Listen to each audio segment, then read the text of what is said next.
السلام علیکم ورحمۃ اللہ وبرکاتہ۔ عزیز طلباء، یہ ہمارا احادیث کے دروس کا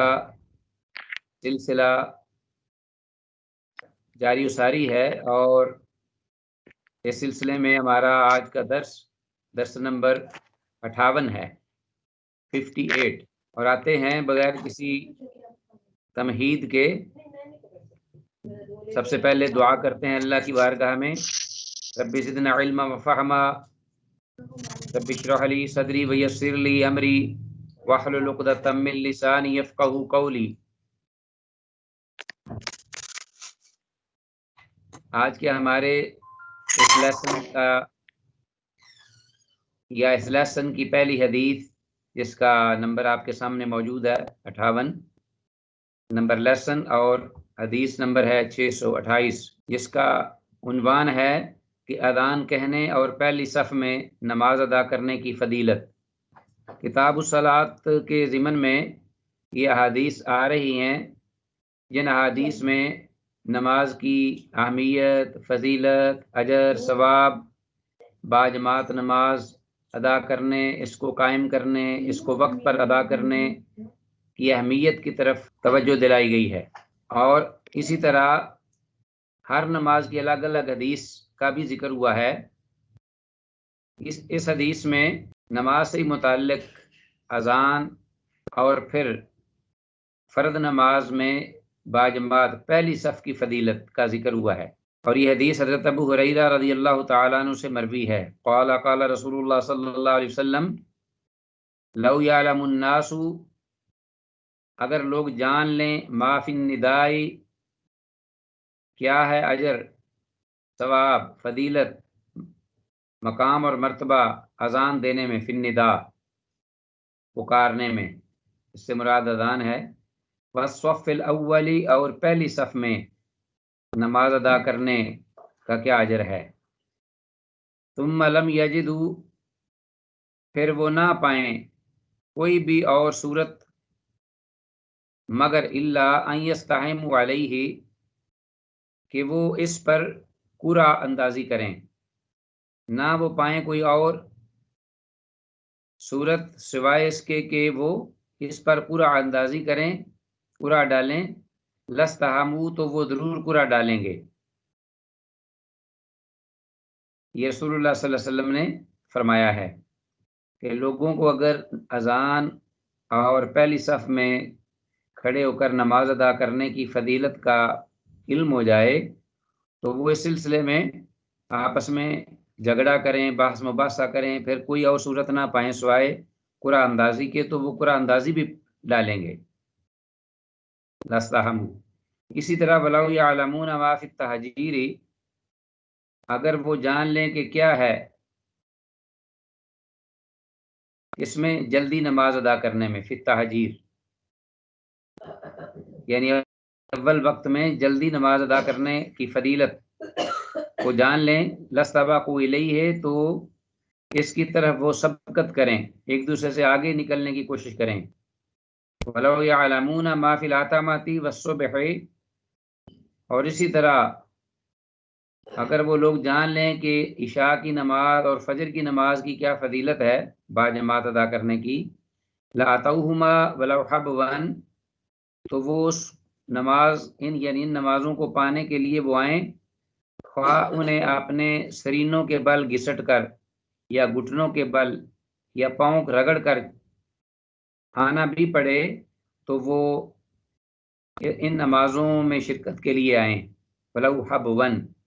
یہ حبون کا مراد سرین کے بل گھسٹ کر آنا، گھٹنوں کے بل گھسٹ کر آنا، یا پاؤں کے بل گھسٹ کر آنا، یہ سارے سے مراد ہیں معنی وَلَوْ حَبْوًا۔ متفق علیہ۔ حدیث نمبر 629، سب سے بڑھ کر منافق لوگوں پر بھاری نماز نماز فجر اور عشاء کی نماز ہے۔ تو آج کل جو لوگ نماز فجر، نماز عشاء میں سستی اور کاہلی کرتے ہیں، یا وہ اس کو خراب کر کے پڑھتے ہیں، پابندی نہیں کرتے، تو وہ پیور منافق تو نہیں ہوں گے، بس منافقوں والی ان کے اندر علامات ہوں گی، یعنی عملی منافق، اعتقادی نہیں۔ اعتقادی منافق رسول اللہ صلی اللہ علیہ وسلم کے دور میں تھے حیات طیبہ میں، اور آج اس قسم کے منافقوں کا وجود نہیں ہے، اور اعتقادی منافق جو ہوتا ہے وہ دائرہ اسلام سے خارج ہوتا ہے۔ یہ لوگ جو کہ نمازوں میں سستی کرتے ہیں، بہرحال مسلمان ہیں، صاحب ایمان ہیں، نمازیں پڑھتے ہیں، لیکن ان سے سستی اور کوتاہی ہوتی ہے، پھر آہستہ آہستہ ان پر یہ نمازیں خاص طور پر گراں گزرتی ہیں اور وہ سستی کا مظاہرہ کرتے ہیں، تو گویا ہم کہیں گے کہ یہ منافقین کے سے اعمال ہیں، عادات ہیں۔ تو اس لیے رسول اللہ صلی اللہ علیہ وسلم نے نشاندہی فرمائی کہ ہمیں اس بارے میں خبردار رہنا چاہیے، خاص طور پر 5 نمازیں ہی وقت پہ ادا کرنی ہوں گی، لیکن جو عشاء کی نماز اور فجر کی نماز ادائیگی پابندی سے کر لیتا ہے باجماعت، تو بقیہ نمازیں اس پر اتنی گراں نہیں رہیں گی، وہ بقیہ نمازوں کو بآسانی ادا کر سکے گا۔ یہ دونوں جو ہیں یہ باری ہیں، تو عموماً لوگ دن کی نمازیں پڑھ لیتے ہیں، لیکن یہ دونوں نمازیں میں خرابی کرتے ہیں۔ منافقوں پر یہ باری تھیں، اس لیے کہ منافق دل سے تو نماز پڑھتے نہیں تھے، نہ اللہ کی رضا کے لیے، وہ تو دکھلاوے کے لیے پڑھتے تھے۔ تو اس قسم کی پرمشقت عبادت جو ہے وہ ان کے لیے بڑی ہی گراں گزرتی ان کو۔ تو حضرت ابو ہریرہ رضی اللہ تعالیٰ عنہ سے ہی روایت ہے، قال قال رسول اللہ صلی اللہ علیہ وسلم لیسا صلاۃ،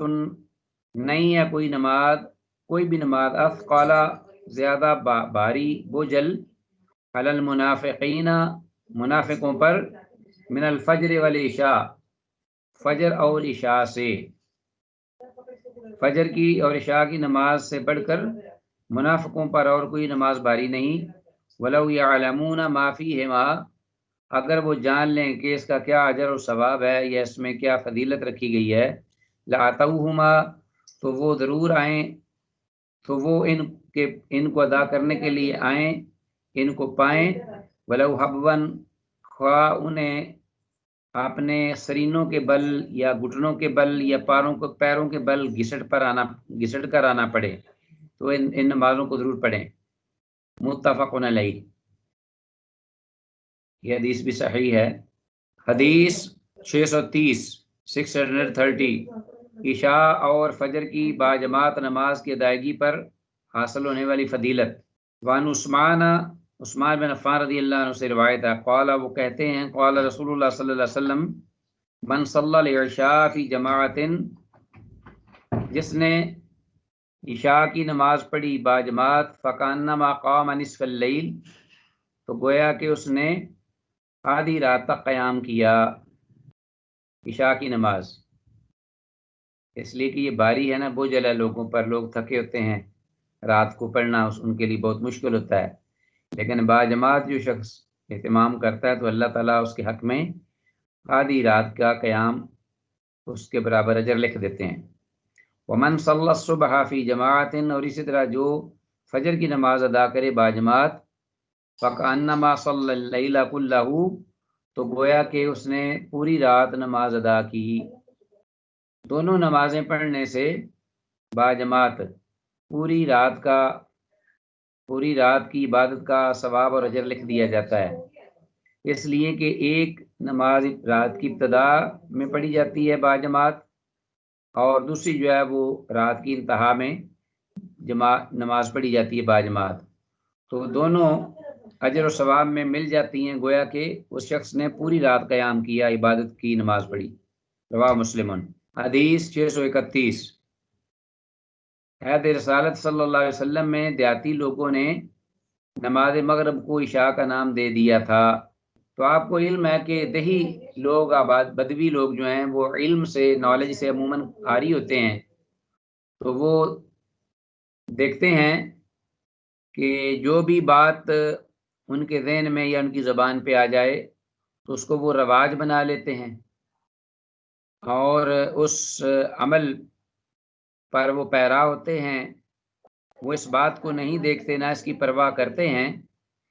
کہ یہ کتاب و سنت سے ثابت شدہ عمل ہے جس کے خلاف ہم کر رہے ہیں، اور نہ ہی انہیں حقیقی جو علم ہے شرعی